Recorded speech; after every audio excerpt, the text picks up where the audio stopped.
मुरादाबाद मंडल के मुख्य अभियंता विद्युत आर के बंसल द्वारा प्रेस वार्ता कर सामान्य बकायेदारों की तरह बिजली चोरी और आरसी प्रकरण वालों के लिए एक मुश्त समाधान योजना का लाभ लेने की अपील की। साथ ही बताया कि ये योजना 31 दिसंबर तक जारी रहेगी। ये अंतिम मौका है। इस ओटीएस योजना का लाभ पाने के लिए ये अंतिम चरण चल रहा है, इसलिए योजना का लाभ जरूर लें। इसके बाद जिन लोगों के खिलाफ मुकदमे दर्ज हैं उन पर सख्ती बरती जाएगी। नियम के अनुसार बकायेदारों पर कार्रवाई अमल में लाई जाएगी।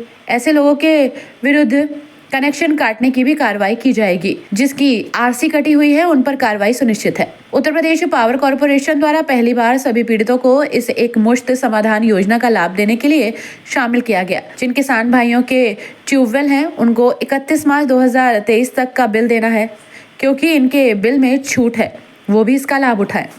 ये जिनमें प्रेस कॉन्फ्रेंस इसलिए आयोजित की गई है कि जो हमारी उत्तर प्रदेश सरकार की जो ओटीएस योजना चल रही है, जिसमें कि हम विद्युत के बिलों में और चोरी के जो मुकदमे वाले असेसमेंट है उसमें छूट का प्रावधान चल रहा है, जिसका अंतिम चरण 16 दिसंबर से शुरू होकर 31 दिसंबर तक है। इसमें अब चोरी के मुकदमों में 50% की छूट दी जा रही है इस तीसरे चरण में, और जो बिल है उसमें अलग अलग श्रेणी में अलग अलग तरह की छूट है, जो उसका प्राविधान अंतिम चरण ये चल रहा है। इसमें कितने परसेंट की छूट है? अंतिम चरण में जो छूट है वो थेफ्ट वाले उसमें 50% है और कृषि वाले में 80% है, और जो LMB1 LMB2 है उसमें अलग अलग स्लैब है।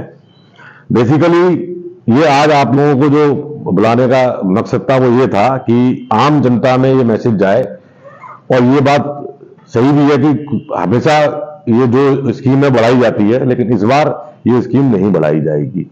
इसका 31 दिसंबर को समाप्त हो जाएगी और इसके बढ़ने की कोई भी चांसेस पर नहीं है। और ये जो विद्युत चोरी वाली स्कीम है ये तो पहली बार आई है और अंतिम बार आई है। ये तो आगे भी आने वाले सालों में कोई आने की संभावना नहीं है। कितने परसेंट तक अब तक मतलब वो की यही वसूली? चोरी के जो हमारे मुरादाबाद जोन में मुकदमे थे वो 53,073 थे।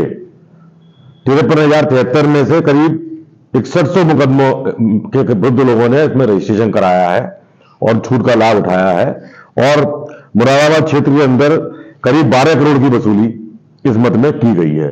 और जो बिल वाले मामले थे वो हमारे यहाँ जो बकायेदार थे, अगर हम 1 रुपए का भी मान लें कि सरचार्ज किसी के पास था जिसको हम छूट में दे सकते हैं, तो वो 8,22,000 हमारे उपभोक्ता थे।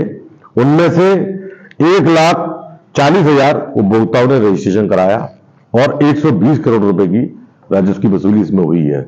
इसके अलावा भी इसमें जो 8,22,000 थे उसमें करीब 1,20,000 ऐसे उपभोक्ता हैं जिन्होंने बिना ओटीएस के ही अपना बिल जमा कर दिया, क्योंकि उनके जो राशि थी सरचार्ज की बहुत कम थी, 10, 15, 20 रुपए थी, तो उन्होंने उसका रजिस्ट्रेशन लेना। 1,20,000 उपभोक्ता ऐसे हैं जिन्होंने कि 8 नवंबर से लेकर अब तक जो 8,22,000 थे इनमें से, तो इस प्रकार कुल मिला के आप ये मानिए कि करीब 30% उपभोक्ताओं ने, करीब 2.5 लाख उपभोक्ताओं ने अपना बिल इस योजना में का लाभ लेकर या बिना योजना के लाभ लेकर जो बकायेदार थे जमा कर दिया है। लेकिन अभी भी हमारे क्षेत्र में करीब 5.5 लाख उपभोक्ता ऐसे हैं जो कि इस योजना का अभी तक लाभ नहीं लिए हैं। अच्छा, 31 के बाद क्या कार्रवाई होने वाली है? 31 के बाद जो कार्रवाई है, हम लोग जो नियमानुसार डिस्कनेक्शन की कार्रवाई है वो करेंगे, धारा 3 धारा 5 के नोटिस निर्गत करेंगे, और जिन प्रकरणों में धारा 3 और धारा 5 के नोटिस पहले से निर्गत हैं उनमें हम सख्ती से शासन के मदद लेकर वसूली की कार्रवाई करेंगे। चोरी के मामलों में क्या कार्रवाई? चोरी के मामलों में जो हमारा पुलिस दल है, जो हमारा थाना है, जो हमारा अपना बिजली विभाग का थाना है, उन सबको निर्देशित कर दिया गया है कि 1 तारीख के बाद, अभी उनको ये भी निर्देशित किया गया है कि 31 तारीख तक वो जो है लोगों से बात करके, जिन लोगों के खिलाफ मुकदमे पंजीकृत है उनसे बात करके इसको जमा कराएं, क्योंकि अभी भी 50% छूट चल रही है। लेकिन अगर उसके बाद भी 31 दिसंबर के बाद हमारी बाध्यता हो जाएगी कि हम उनको धरपकड़ भी करेंगे और उनको जो है आगे जो भी नियमानुसार कार्रवाई है उसका। किसानों के ट्यूबवेल हैं उसके बारे में, जो किसानों के ट्यूबवेल है उसमें उनको केवल 31 मार्च 2023 तक का ही बिल देना है। 31 मार्च 2023 तक के बिल पे छूट है। इस समय अभी भी स्कीम में 80% की छूट है ब्याज पे। तो उनके लिए मेरे सारा किसान भाइयों से निवेदन है कि उनके लिए अंतिम मौका है। ये 10 दिन अभी बचे हैं, 10-11 दिन बचे हैं। इसमें वो जो है इस छूट का लाभ उठा के अपना 31 मार्च 2023 तक का बिल जमा कर दे। उसके बाद का बिल उनको नहीं जमा करना है अभी, और वो शासन द्वारा उस पर निर्णय लिया जाना है, जो कि संभवतः बहुत जल्दी लिया जाएगा।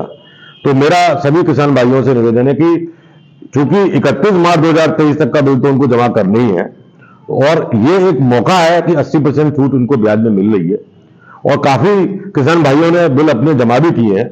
तो शेष जो किसान भाई रह गए हैं, उनसे मेरा अनुरोध है कि बिल को जमा कर दें।